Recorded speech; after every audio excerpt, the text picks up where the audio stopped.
ધોરણ 6 વિષય ઇંગ્લિશ ગુજરાતી માધ્યમ વિદ્યાર્થી મિત્રો, અગાઉના તાસમાં આપણે પ્રોઝ યુનિટ 2 પ્રોઝમાં યુનિટ 2 જે નામ હતું બ્યુટીફુલ બર્ડ્સ સુંદર પક્ષીઓ વિશે જોઈ રહ્યા હતા.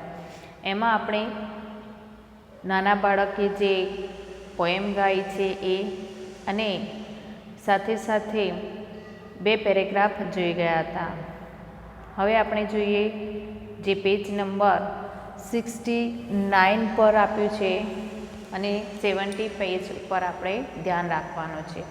તો દરેક વિદ્યાર્થી મિત્રો આ પાઠ્યપુસ્તક બ્યુટીફુલ બર્ડ્સનું પાનું ખુલ્લું રાખી અને ધ્યાન આપશે. આપણે અગાઉના તાસમાં સુંદર પક્ષીઓ વિશે વાત કરી રહ્યા હતા. તે ક્યાં રહે છે, બરાબર, અને ક્યાં ક્યાં આપણને જોવા મળે છે એના વિશે આપણે જોઈ ગયા. હવે આપણે જોઈએ કે જે પાઠમાં આપેલા પક્ષીઓ છે એના વિશે થોડીક વર્ણન આપણે જોઈ લઈએ જે આપણા પાઠમાં આપેલું છે.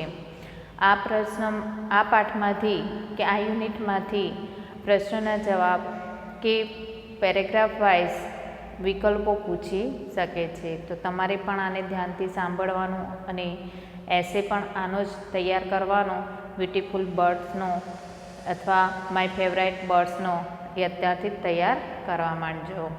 ઓકે, હવે નેક્સ્ટ પેરેગ્રાફ જોઈએ કે અગાઉના તાસમાં આપણે પક્ષીઓ ક્યાં ક્યાં જોવા મળે છે એના વિશે જોઈ ગયા. એમના કદ, એમના રંગ, એ આકારો વિશે જોઈ ગયા. હવે શું કહે છે જો પેજ નંબર 69 પર કે here are the pictures of a few birds.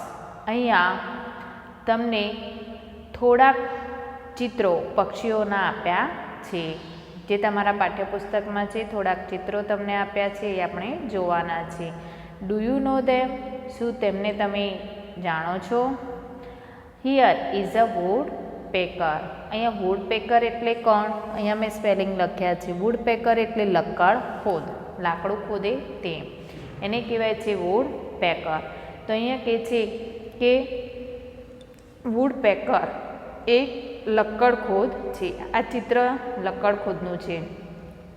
It has a strong બીક. બીક યાની ચાંચ, અને સ્ટ્રોંગ એટલે મજબૂત. તેની મજબૂત ચાંચ હોય છે. તમને અહીંયા ફોટામાં બતાવ્યું છે લક્કડ ખોદ શું કામ કરી રહ્યો છે તે, બરાબર. It pecks its beak on the trunk of a tree. અહીંયા શું કહે છે કે પિક્સ એટલે કે ચાંચ મારવી. ઓન ધ ટ્રંક એટલે કે થડ પર, જે વૃક્ષનું થડ હોય એના પર. તો વૃક્ષના થડ પર તે ચાંચ મારે છે. અહીંયા તમને ફોટામાં બતાવ્યું છે કે ચાંચ મારતો દેખાય છે. It can makes a hole in it with its beak. અહીંયા શું કહે છે કે તે તેની ચાંચ વડે તેમાં કાણું બનાવે છે કે કાણું પાડે છે. તો વિદ્યાર્થી મિત્રો, અહીંયા એ પેલિકન વિશે આપણને જાણકારી મળે છે. તો આપણને વુડ પેકર વિશે આપણને જાણકારી મળે છે. તો વુડ પેકર એ કેવું પક્ષી છે? એક લક્કડખોદ છે. વુડ મીન્સ લાકડું એન્ડ વુડ પેકર એટલે લાકડું ખોદવું, બરાબર. તો એક મજબૂત ચાંચ સાથે આ તમને ઉલ્લેખ કરેલો છે.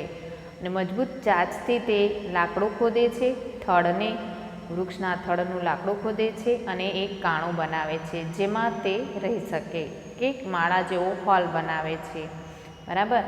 આપણે આ જોઈ ગયા, બરાબર. આને કહેવાય વુડ પેકર. તો વુડ પેકરનો એક પ્રશ્ન છે અહીંયા કે which bird has a strong બીક. કયા પક્ષીને મજબૂત ચાંચ હોય છે? તો હમણાં જે આપણે પક્ષી જોઈ ગયા ધ વુડ પેકર. તો અહીંયા લખવાનું the woodpecker bird has a strong beak, બરાબર. તો લક્કડ ખોદની મજબૂત ચાંચ હોય છે. નેક્સ્ટ જોઈએ, નેક્સ્ટ પેરેગ્રાફ શું કહે છે કે this is the picture of an owl. આ ચિત્ર એક ઘુવડનું છે. આઉલ મીન્સ ઘુવડ, OWL. તમે ઘુવડ જોયું હશે, બરાબર? એની મોટી મોટી આંખો છે, ચિત્રમાં જોયું છે, દેશી સાપમાં તમે જોયું હશે. અમુક જગ્યાએ તમે ગયા હોય જ્યાં ઘુવડનો વાસ હોય, ત્યાં પણ અમુક રાતે જ આપણને મોટાભાગે દેખાતું હોય છે. તો this is the picture of an owl. આ ચિત્ર ઘુવડનું છે. એન આઉલ લખ્યું છે, ઓથી શરૂ થતો શબ્દ છે એટલે એનનો ઉપયોગ કર્યો છે, એન આર્ટિકલનો. Next, it has a big round eyes and a small beak. તેને મોટી ગોળ આંખો હોય છે અને નાની ચાંચ હોય છે. જ્યારે વુડપેકરને મોટી ચાંચ હોય છે અને એ મજબૂત હોય છે, બરાબર? જ્યારે આને નાની ચાંચ હોય છે ને મોટી આંખો હોય છે. It is bird of night. તે રાતનું પક્ષી છે. હંમેશા રાત્રે જ આ પક્ષી જોવા મળે છે અને રાતે જ ઉડે છે. સમ પીપલ્સ ડિસલાઇક ધ આઉલ. કેટલાક લોકોને ઘુવડ ગમતું નથી. ડિસલાઇક એટલે ન ગમવું અથવા અણગમવું. કેટલાક લોકોને ઘુવડ ગમતું નથી, ઘુવડ પક્ષી તેમને ગમતું નથી. But it is not a bad bird. પરંતુ તે ખરાબ પક્ષી નથી, પરંતુ તે ખરાબ પક્ષી નથી. It is harmless. It is harmless એટલે કે તે નિરુપદ્રવી પક્ષી છે. નિરુપદ્રવી પક્ષી એટલે કે રાતનું જ દેખાતું હોય આપણને અને વિચિત્ર જેવું લાગે, એટલે કે નિરુપદ્રવી પક્ષી છે. એના આધારે લોકોને કોઈને ગમતું નથી, બરાબર? તો અહીંયા એક પ્રશ્ન તમને પૂછવામાં આવે કે ડિસ્ક્રાઇબ ધ આઉલ. અહીંયા છે describe the owl. Owl means ઘુવડ. ઘુવડનું વર્ણન કરો. તો અહીંયા ઘુવડનું વર્ણન કરવા માટે અહીંયા બુક્સમાં આપેલું છે કે the owl has round eyes. Owl has round eyes and a small બીક. ઘુવડને મોટી ગોળ આંખો હોય છે અને નાની ચાંચ હોય છે. It is a bird of night. તે રાતનું પક્ષી છે, બરાબર? આટલા સુધી તમે એનું વર્ણન કરી શકો છો. નેક્સ્ટ પેરેગ્રાફ કયો છે એ જોઈએ. તો નેક્સ્ટ પેરેગ્રાફ આપણે જોઈએ અને કયું પક્ષી આવે છે તે જોઈએ કે do you no this bird. Do you no this bird. શું તમે આ પક્ષીને જાણો છો કે ઓળખો છો? It is a pelican. તે પેલિકન છે. કોણ છે? Pelican. It is a water bird. તે જળ પક્ષી છે. વોટર બર્ડ એટલે જળ પક્ષી છે. It leaves near big lake. તે સરોવર, મોટા સરોવર નજીક રહે છે. ધ બીક of the pelican is very large. અહીંયા બીક મીન્સ ચાંચ. અહીંયા BEAK. અહીંયા BEAK બીક એટલે શું બતાવ્યું છે? ચાંચ. તો તેની ચાંચ એટલે કે પેલિકનની ચાંચ બહુ મોટી હોય છે. દેખાય છે તમને અહીંયા ચિત્રમાં કે મોટી ચાંચવાળી પેલિકન હોય છે. It can hold a large fish in it. અને તે ચાંચમાં શું કરે છે? એક મોટી માછલી પકડી શકે છે, બરાબર? તે ચાંચમાં કે તેમાં એક મોટી માછલી પકડી લે છે. એટલે આમ નજર પણ એની કમ્પ્લીટ હોય છે કે સરોવરમાં જાય અને માછલી દેખાતી હોય તો ચાંચમાં પકડી લેતું હોય છે. The pelican is a big bird. પક્ષી પેલિકન એક મોટું પક્ષી છે. સમ પેલિકન આર 4 feet લોંગ. સમ પેલિકન એટલે કે અમુક પેલિકન. સમ પેલિકન એટલે અમુક પેલિકન તો 4 ફૂટ. 4 ફૂટ અહીંયા ફીટ લખ્યું છે. 4 feet એટલે કે 4 ફૂટ લાંબા હોય છે, એટલે કે ઊંચા હોય છે.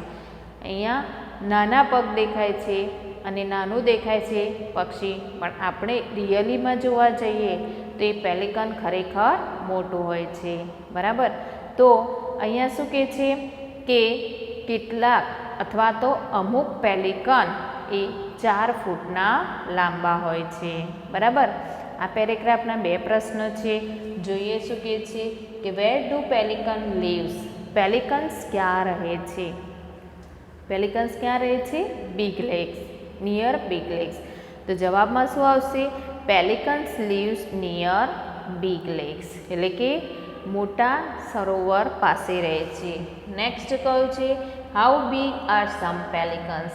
અમુક પેલિકન્સ કેવા મોટા હોય છે, કેટલા મોટા હોય છે. બરાબર. તો અહીંયા 4 ફીટ વાળું બતાવ્યું છે. તો જવાબમાં આ જ પેરેગ્રાફમાં લાસ્ટ લાઈન છે કે સમ પેલિકન્સ આર 4 ફીટ, સમ પેલિકન્સ આર 4 ફીટ લોંગ, કે અમુક પેલિકન્સ એટલે કે અમુક પેલિકન એ 4 ફીટ લાંબા હોય છે. ઓકે. આ 2 પ્રશ્ન આપણે આ પેરેગ્રાફના જોઈ ગયા. હવે નેક્સ્ટ જોઈએ કે કયું પક્ષી આપણને જોવા મળે છે? દરજીડો, જેને આપણે દરજીડો પણ કહીએ છીએ અને વેવર બર્ડ કહીએ છીએ, જેને સુગ્રી પણ કહેવાય છે. વેવર બર્ડ એટલે કે સુગ્રી. બરાબર. તો હવે જોઈએ કે નાવ લુક એટ ધીસ બર્ડ. જુઓ, હવે જુઓ આ પક્ષી તરફ કે what is it doing. What is it doing, તે શું કરી રહ્યો છે? વોટ ઇઝ ઇટ ડુઈંગ, તે શું કરી રહ્યો છે? It is weaving its nest. તે શું બનાવી રહ્યો છે? તેનો માળો બનાવી રહ્યો છે.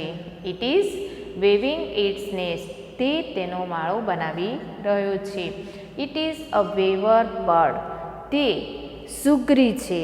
વેવર બર્ડ એટલે સુગ્રી. તે કોણ છે? સુગ્રીવ. It weaves its nest with soft straws and leaves of grass.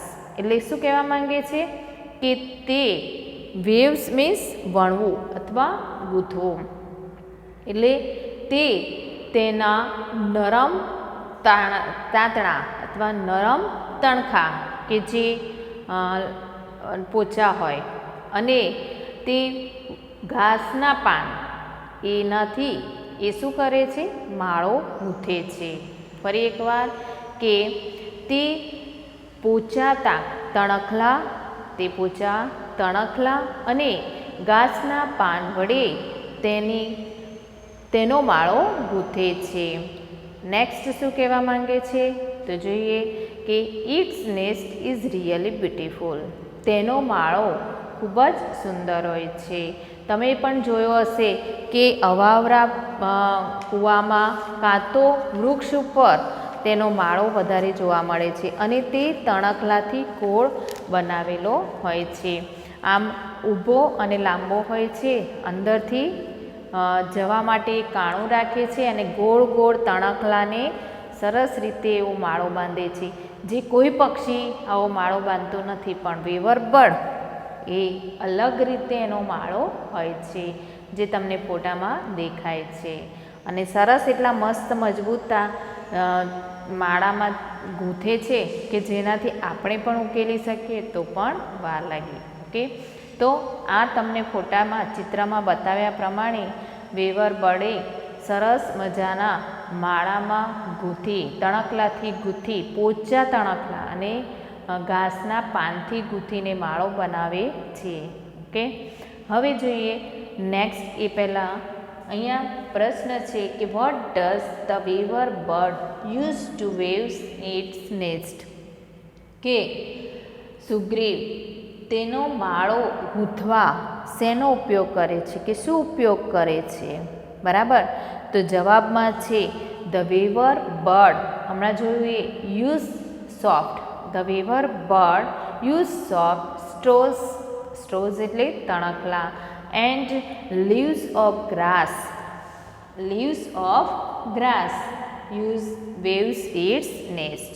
તે તેનો માળો એક સરસ પોચા તણખલા અને ઘાસના પાનથી બનાવે છે.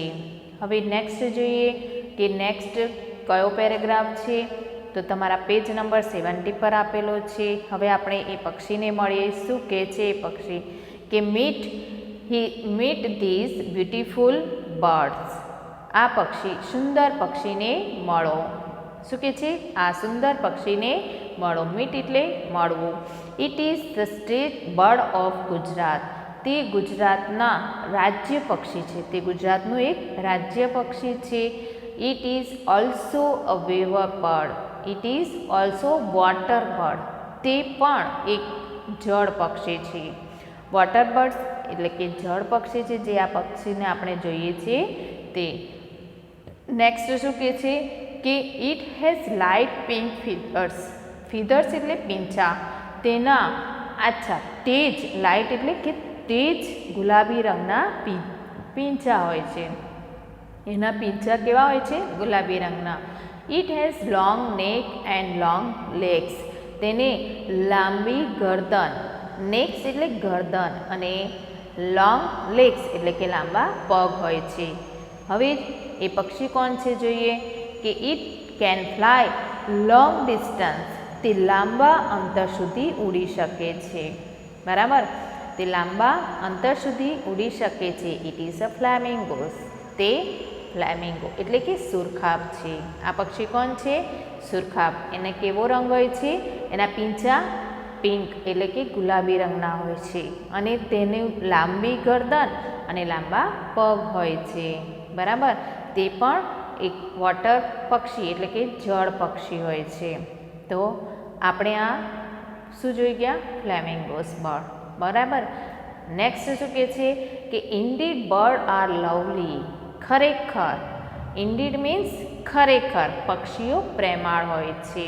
They are our friends. તે આપણા શું હોય છે? મિત્રો. બરાબર, તે પણ આપણા મિત્રો હોય છે. તો તમે નિબંધમાં આ લાઈન ઉમેરી શકો છો કે ઇન્ડીડ બર્ડ્સ આર લવલી. ખરેખર પક્ષીઓ પ્રેમાળ હોય છે. લાસ્ટમાં તમે આ ઉમેરી શકો છો. And they are our friends. તે આપણા મિત્રો હોય છે. બરાબર. તો આ પેરેગ્રાફનો પ્રશ્ન છે કે which is the state bird of Gujarat. ગુજરાતનું રાજ્ય પક્ષી કયું છે? તો અહીંયા શું આવશે? ધ ફ્લેમિંગોસ. અહીંયા લખાય કે the flamingo is the state bird of Gujarat. And last છે ડિસ્ક્રાઇબ ધ ફ્લેમિંગોસ. હવે આ સુરખાબનું વર્ણન કરવાનું, જેમ આવલનું કર્યું છે એવી રીતે સુરખાબનું. તો જવાબ આવશે ધ ફ્લેમિંગોસ ઇઝ લાઇટ પિંક ફીધર્સ. સુરખાબને એક તેજ ગુલાબી પીંછા હોય છે. ઇટ હેઝ લોંગ નેક એન્ડ લોંગ લેગ્સ. તેને લાંબા પગ અને લાંબી ગરદન હોય છે. It can long distance. તે લાંબા અંતર સુધી ઉડી શકે છે. It can fly long distance. તે લાંબા અંતર સુધી ઉડી શકે છે. It is a flamingo. તે સુરખાબ છે. બરાબર. આ શું હતું? Describe the flamingo. હવે આપણે પેરેગ્રાફ વાઇઝ પ્રશ્નના જવાબ જોઈ ગયા. હવે તમારા પાઠ્યપુસ્તકમાં 70 પર એક્સરસાઇઝ આપી છે. એક્સરસાઇઝ શું કહેવા માંગે છે તો જોઈએ. અહીંયા મેં વાક્ય નથી લખ્યા, ડાયરેક્ટ આપણે જવાબ લખીશું. તો એ તમારા પાઠ્યપુસ્તકમાં તમારી પેન્સિલથી તમારે આ જવાબ ઉતારવાના રહેશે. અહીંયા છે રીડ ધ સેન્ટેન્સ. આપણે વાક્ય વાંચવાના છે. Find out the name of the bird. અને પક્ષીઓના નામ શોધી કાઢવાના, જે હમણાં આપણે શીખ્યા. બ્યુટીફુલ બર્ડ્સમાં જે પક્ષીઓ હતા એના વિશે આ વાક્યો આપેલા છે. Write in the blanks. હવે ખાલી જગ્યામાં તમારે લખવાનું છે. તો ફર્સ્ટ સેન્ટેન્સ છે કે it can see in the dark with it's big round eyes. શું કહે છે કે તે મોટી આંખોથી અંધારામાં જોઈ શકે છે. હવે એ પક્ષી કયું છે કે જે મોટી આંખોથી અંધારામાં જોઈ શકે છે? તો એ પક્ષી છે આઉલ, યાની કે ઘુવડ. તો તમે પહેલા સેન્ટેન્સમાં લખો આઉલ. ઓકે, કે તે મોટી આંખોથી રાતને અંધારામાં કે રાતે જોઈ શકે છે. નેક્સ્ટ સેન્ટેન્સ શું કહે છે? જો તમારા પાઠ્યપુસ્તકમાં કે it picks in the wood and makes the nest. એટલે શું કહે છે કે તે તેનો માળો બનાવે છે અને લાકડા ચાંચ મારીને લાકડું ખોદે છે અથવા તો તે લાકડામાં ચાંચ મારે છે અને માળો બનાવે છે. હવે લાકડામાં ચાંચ મારે છે એવું કયું પક્ષી તમે હમણાં સાંભળ્યું? તો એ પક્ષી છે વુડપેકર. એ પક્ષીનું નામ શું છે? વુડપેકર, લક્કડખોદ. તો બીજા ખાલી જગ્યામાં લખશો વુડપેકર. ઓકે, નેક્સ્ટ શું કે છે? PECKER, વુડપેકર. નેક્સ્ટ સેન્ટેન્સ છે કે I can hold fish in the બીક. તે ચાંચમાં, તે તેની ચાંચમાં માછલી પકડે છે. હવે ચાંચમાં કોણ માછલી પકડે છે? તો પેલિકન. પેલિકન એટલે કોણ? બતક જેવું મોટું પક્ષી હોય છે, તે તેને ચાંચમાં પકડે છે. એટલે થર્ડમાં શું લખશો? પેલિકન. ઓકે, નેક્સ્ટ કે ઇટ વેવ્સ. અહીંયા છે it waves the nest with soft straw and waves of the grass. એટલે શું કહે છે કે તે નરમ તણખાથી કે ઘાસના પાંદડાથી અને પોચા તણખાથી કે તણખલા વડે માળો બાંધે છે. હવે આવું કોણ પક્ષી છે કે જે ઘાસના પાંદડાથી અને પોચા તણખલાથી માળો બાંધે? તમે હમણાં જોયું, અને એ માળો એકદમ અલગ જ હોય છે. એ છે વેવર બર્ડ. વેવર બર્ડ એટલે સુગ્રી. તો અહીંયા આવશે વેવર બર્ડ. આ રહ્યું વેવર બર્ડ એટલે સુગ્રી. ઓકે, હવે નેક્સ્ટ જોઈએ 5, લાસ્ટ કે it is the state bird of Gujarat. તે ગુજરાતનું રાજ્ય પક્ષી છે. ગુજરાતનું રાજ્ય પક્ષી કોણ છે? ફ્લેમિંગો એટલે કે સુરખાબ. તો લાસ્ટમાં તમે લખશો ફ્લેમિંગો. બરાબર. આ હતા તમારા સેન્ટેન્સના પ્રશ્નના જવાબ જે શોર્ટમાં આપ્યા છે. બરાબર. અને આ જવાબ તમારે તમારા પાઠ્યપુસ્તકમાં એક્સરસાઇઝ ફર્સ્ટમાં લખવાના છે. હવે જોઈએ ટ્રુ એન્ડ ફોલ્સ. અહીંયા ટ્રુ એન્ડ ફોલ્સ છે કે the birds lives in cities. પક્ષીઓ શહેરોમાં રહે છે. શહેરોમાં રહે છે તો નહીં, પક્ષીઓ બધે જ દેખાય છે. Village, towns and cities. Okay, તો અહીંયા સિટીઝ એકલું આપ્યું છે એટલે આ સેન્ટેન્સ રોંગ છે, એટલે ફોલ્સ. ઓકે, નેક્સ્ટ શું છે? Crows and cuckoos are grey. કાગડો અને કોયલ એ ભૂખરા રંગનું છે? નહીં, બ્લેક રંગના છે. એટલે અહીંયા રાઈટ આવશે. ઓકે, યાની કે ટ્રુ. નેક્સ્ટ શું કે છે? A pelican can make a hole on the trunk of tree. Pelican એ વૃક્ષના થડ પર કાણું પાડે છે. પેલિકને પાડ્યું? નહીં. તો કોણ પાડતું હતું? લક્કડખોદ યાની કે વુડપેકર. તો આ સેન્ટેન્સ અહીંયા રોંગ આવે. બરાબર. કાગડો અને કોયલ એ કાળો હોય છે, ભૂખરા રંગનો નથી, એટલે રોંગ. બરાબર. એ વાક્ય મારાથી રાઈટ લખાઈ ગયું હતું, તમે સુધારી લેજો. રોંગ છે. આમાં પણ શું કહે છે કે પેલિકન એ લાકડું ખોદતો નથી, એટલે આ પણ શું આવશે? ફોલ્સ. ઓકે, નેક્સ્ટ શું છે? A weaver bird is a bird of night. Weaver bird એટલે સુગ્રી. સુગ્રી એ રાતનું પક્ષી છે, તો સુગ્રી એ રાતનું પક્ષી નથી. તો કોણ છે રાતનું પક્ષી? તમને ખબર છે, આઉલ. એટલે અહીંયા આ વાક્ય સેન્ટેન્સ રોંગ છે કે વેવર બર્ડ એ રાતનું પક્ષી નથી. નેક્સ્ટ છે ડોન્ટ મેક્સ અ નોઇઝ. અવાજ કરશો નહીં. The bird may come to you. અવાજ કરશો નહીં. પક્ષી તમારી પાસે આવશે. બરાબર. તો આ વાક્ય પણ ખોટું છે. અવાજ કરીએ કે ના કરીએ, પક્ષીઓ આપણી પાસે આવતા નથી. ઓકે, તો વિદ્યાર્થી મિત્રો, આપણે આ પાઠની એક્સરસાઇઝ એમાં કયા પક્ષી શું છે એની સામે લખ્યા અને ટ્રુ એન્ડ ફોલ્સ કર્યા. આ ટ્રુ ફોલ્સમાં બધા જ રોંગ છે, યાની કે બધા જ ફોલ્સ છે. બરાબર. એટલે આ પાઠ આપણે અહીંયા પૂર્ણ થયો. પ્રોઝ 2 આપણે પૂર્ણ કર્યું. નેક્સ્ટ પીરિયડમાં આપણે આગળ જોઈશું. તે પહેલાં તમારે આ પ્રશ્નોના જવાબ અને સ્પેલિંગ તૈયાર કરવાના રહેશે. આ પ્રશ્નો તમારા મોટા ભાગે અહીંયા લખાઈને પણ અમે આપ્યા છે, સાથે સાથે તમને ઓરલી પણ કહ્યા છે. તો વિદ્યાર્થી મિત્રો, તમે આ પ્રશ્નો તૈયાર કરતા રહેજો અને આને લગતો નિબંધ પણ તમારે તૈયાર કરવાનો રહેશે. Okay, thank you.